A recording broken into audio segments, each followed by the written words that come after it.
Hi friends, எல்லோரும் எப்படி இருக்கீங்க? நல்லா இருக்கீங்க நம்புகிறேன். இன்றைக்கி நம்ம ஒரு சூப்பரான மட்டன் பிரியாணி, நல்லா வேறு லெவல் டேஸ்ட்டில் நல்லா உதிரி உதிரியாக வந்திருந்தது.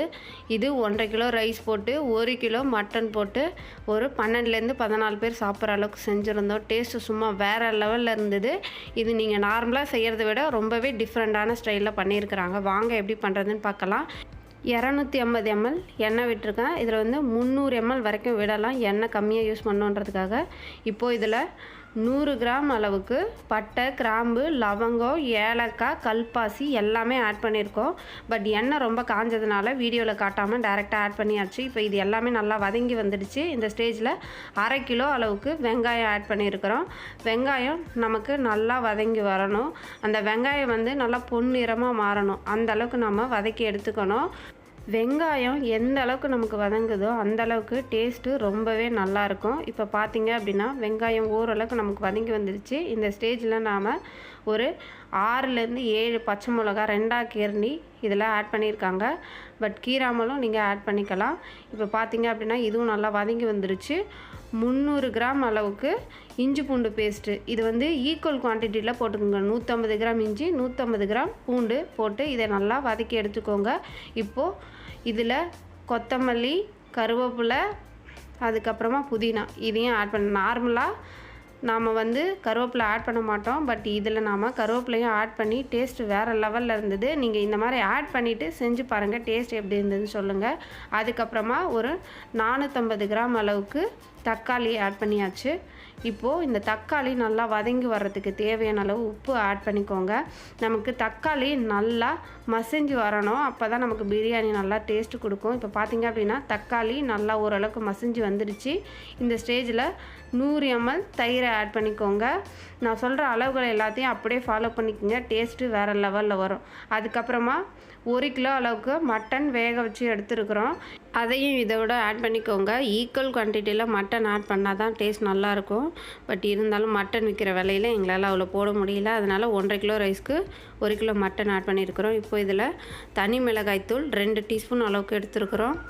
அடுத்து இதில் பிரியாணி மசாலா, அது வந்து பார்த்திங்கன்னா அது ஒரு டீஸ்பூன் ஆட் பண்ணிக்கோங்க. நான் சொல்கிற மசாலாஸ் எல்லாத்தையும் அப்படியே ஃபாலோ பண்ணிக்கோங்க. அடுத்து இதில் கரம் மசாலா 1/2 டீஸ்பூன் அளவுக்கு ஆட் பண்ணிக்கோங்க. அடுத்து இதில் கொத்தமல்லி பவுடர், இது வந்து ஒரு 2 டீஸ்பூன் அளவுக்கு ஆட் பண்ணிக்கோங்க. நம்ம தனி மிளகாய் தூள் இதுவும் ஈக்குவல் குவான்டிட்டியில் போடணும். அதுக்கப்புறம் மட்டன் மசாலா ஒரு 1/2 டீஸ்பூன். இது டேஸ்ட்டு நிஜமாகவே வேறு லெவலில் இருந்ததுங்க. நீங்கள் இந்த மாதிரி பண்ணி பாருங்கள், கண்டிப்பாக எனக்கு கமெண்டில் சொல்லுங்கள் டேஸ்ட் எப்படி வந்ததுன்னு சொல்லிவிட்டு. நாம் ஆட் பண்ண மசாலாவோட பச்சை வாசனை எல்லாம் போயிடுச்சு. இது என்ன அளவு அப்படின்னா 1 கப் ரைஸுக்கு 1.5 கப் அளவுக்கு தண்ணி எடுத்துக்கணும். தண்ணி வந்து பார்த்திங்கன்னா அதை பேஸ் பண்ணி தான் நாங்கள் அளந்து ஊற்றிருக்கிறோம். இப்போது இதுக்கு தேவையான அளவு உப்பு ஆட் பண்ணிக்கோங்க. நார்மலாக பிரியாணி நீங்கள் எடுத்துக்கிட்டீங்க அப்படின்னா உப்போட அளவும் காரத்தோட அளவும் கொஞ்சம் தூக்கலாக இருக்கணும். உப்பு நல்லாவே நமக்கு கரிக்கணும், அப்போ தான் நமக்கு டேஸ்ட் நல்லாயிருக்கும். இப்போ பார்த்தீங்க அப்படின்னா இது நல்லா கொதித்து வரணும். அதுக்காக இதை நல்லா மூடி போட்டு வேக வச்சு எடுத்தாச்சு. இப்போ பார்த்தீங்க அப்படின்னா தண்ணி நல்லா கொதிக்க ஆரம்பிச்சிருச்சு. இந்த ஸ்டேஜில் நாம் ஊற வச்சுருக்கிற 1.5 கிலோ பாசுமதி ரைஸை இதில் ஆட் பண்ணிக்கலாம். ஆட் பண்ணிவிட்டு ரைஸை போட்டு நல்லா கிளறிடக்கூடாது, அப்படியே பட்டும் படாமல் அழகாக கிளறி விடுங்க.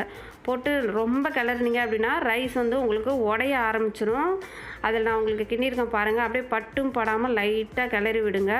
இந்த அளவுக்கு மேலாக்க நல்லா கிளறி விட்டுட்டு இப்போது 1.5 கிலோ ரைஸ்க்கு 1 லெமன் வந்து நமக்கு போதுமானதாக இருக்கும். அந்த லெமனை வந்து இந்த மாதிரி ஜல்லிக்கரண்டி மேலே புழிஞ்சு விட்டிங்க அப்படின்னா அந்த விதை எல்லாமே அதிலே தங்கிடும். இப்போது 1 லெமனை ஆட் பண்ணியாச்சு. ஆட் பண்ணிவிட்டு இன்னொரு கிண்டு நல்லா கிண்டி விட்டுட்டு அப்படியே ஒரு மூடி போட்டு நல்லா லோ ஃப்ளேம்லேயே கொஞ்சம் வேக வச்சுக்கோங்க. ஹை ஃப்ளேமில் வைக்காதீங்க இந்த டைமில். இப்போது அந்த தண்ணி நல்லா நமக்கு வற்றி வந்துடுச்சு.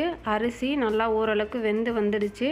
இந்த ஸ்டேஜில் கொஞ்சமாக கொத்தமல்லி, புதினா 2மே ஆட் பண்ணிக்கலாம்.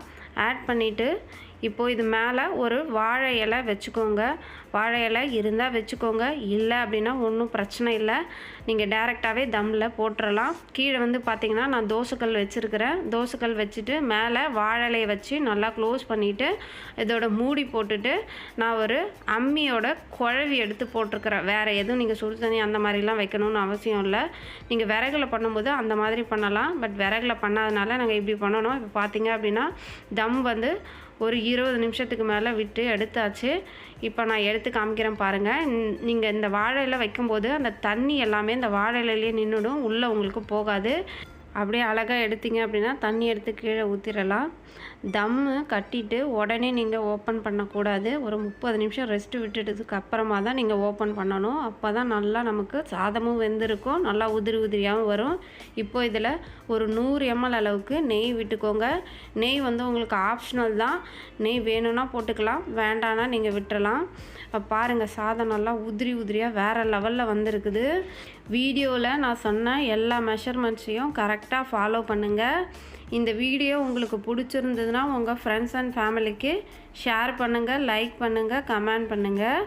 என்னோடய சேனலுக்கு சப்ஸ்கிரைப் பண்ணுங்கள். மறக்காமல் பக்கத்தில் இருக்கிற பெல் பட்டனை கிளிக் பண்ணுங்கள். இந்த வீடியோவில் நிறை குறை எது இருந்தாலும் கமெண்டில் சொல்லுங்கள். தேங்க்யூ.